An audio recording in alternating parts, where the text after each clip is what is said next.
is the process to sell to a third party? Well, this gives me a damn headache, and I do it every day. It is life-changing.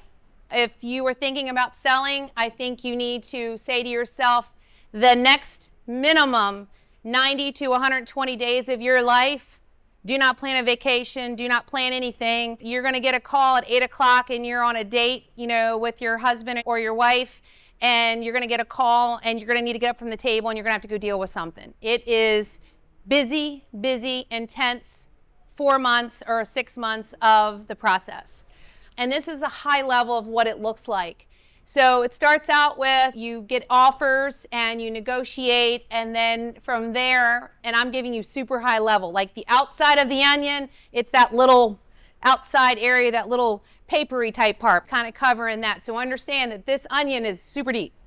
So you're going to start out, you're going to get offers, you're going to negotiate, and you're going to end up ultimately with a fully executed letter of intent. Letter of intent is not a binding agreement. It's just basically a piece of paper that says, hey, I'm going to buy this shop, I'm going to pay this rent, and here are the other details, and we agree to this, okay? The next thing that happens, and this the rest of the stuff kind of happens simultaneously, if you will. The asset purchase agreement or stock purchase agreement is created, goes through multiple drafts of it. The buyer is going to be working on legal due diligence. The buyer is also going to be doing environmental due diligence. Typically, they almost all do a phase 1 and sometimes a phase 2. Does everybody know what a phase 1 and phase 2 environmental is?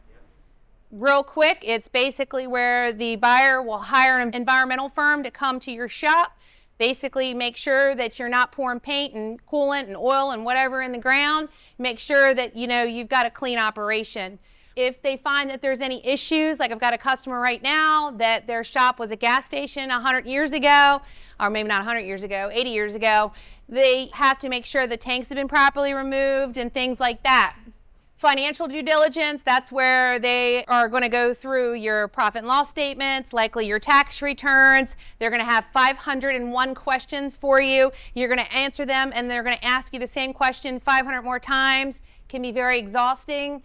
They're going to do a property inspection and evaluation. Basically what they're doing is they're coming to make sure that your building doesn't need a roof, or your parking lot's not broken up, or you've got broken pipes. And if it is, then they deal with that.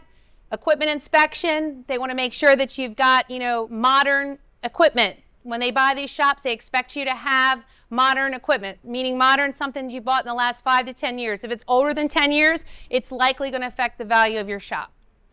Integrations, that's where, like the last week or two, they'll come in, you guys will work out the details of making the announcement, meet with your employees, get everybody onboarded, talk about new processes and change and everything.